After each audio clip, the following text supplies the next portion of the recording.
welcome to day 3 of the Washington Journalism and Media Conference held at George Mason University. I'm Max Columbus, a National Youth Correspondent from the Teal Group.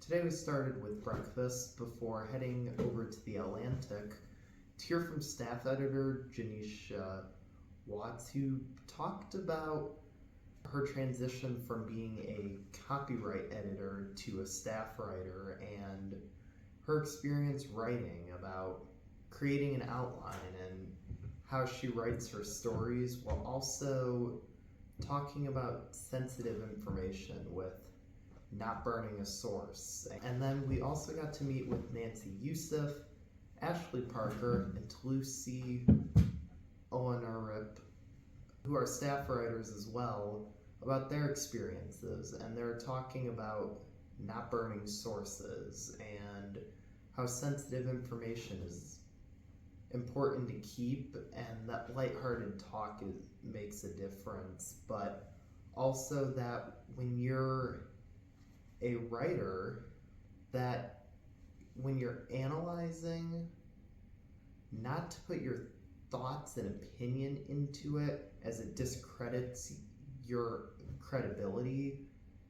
All of them were talking about with the rise in digital media a little bit about how things are changing. Their goal isn't to report every single fact, but give long-term analysis on it. After that, we came back for a color group meeting and set up a simulation that we'll be doing tomorrow. We heard from Andreas White Murdaugh, who is a host of This Morning on WTVR CBS, and she really fired us up. Everyone was clapping. We were all being really excited for her. She talked about her theory about just saying yes or getting up and raising your hand. Sure, you can be nervous. It's okay, we're all there, but you're not going to know unless you try. It's basically about putting in the effort, trying something new, and not being afraid to be different. She said something about if you don't get a role, you don't fit in that boat, which is something that I resonated with. I've left a lot of clubs. I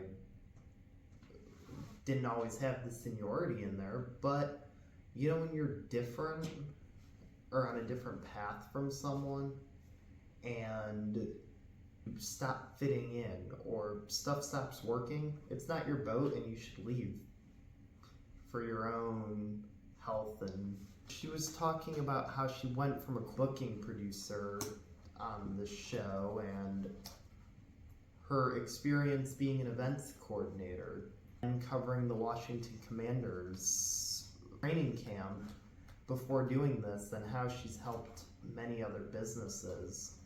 And then during career exploration, we got to break out into many different speakers. I met with Roger Smith, who's an undergraduate advising coordinator for the George Mason University.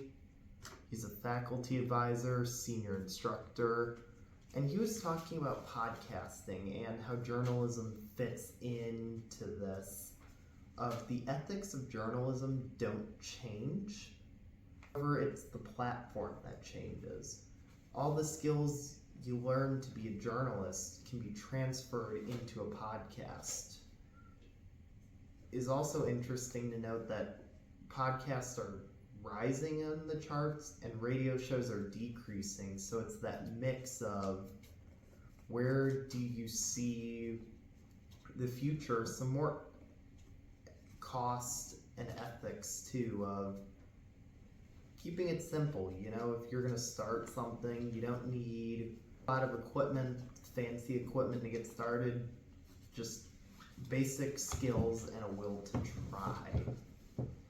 And he does see podcasts replacing radio, and it has been for a while. Saying that the podcasting allows people to give more of an analysis.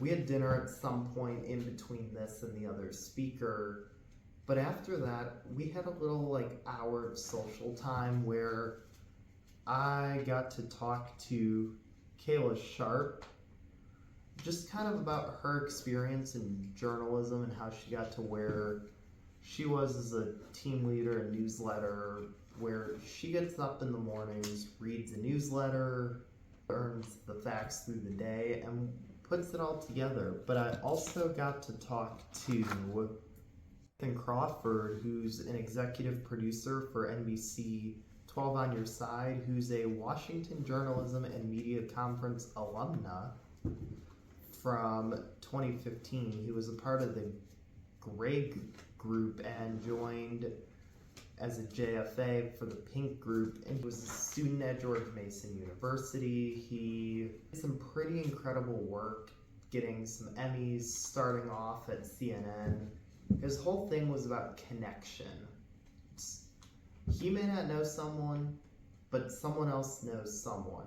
So just by him knowing that someone, you can technically get a job just by reaching out. So I exchanged contact info with him, and I also got to speak to Richard Todd Stafford, who's the Director of Communications at George Mason University Honors College, where I was talking about what the Honors College at George Mason looks like. And through that discussion, he was talking about the rigor a little bit. It's an R1 institution, but he was talking about how basically you don't need to have the best grades, and there's support along the way to help if you're struggling, but it's really recommended that you apply for honors so you're able to get those merit-based scholarships.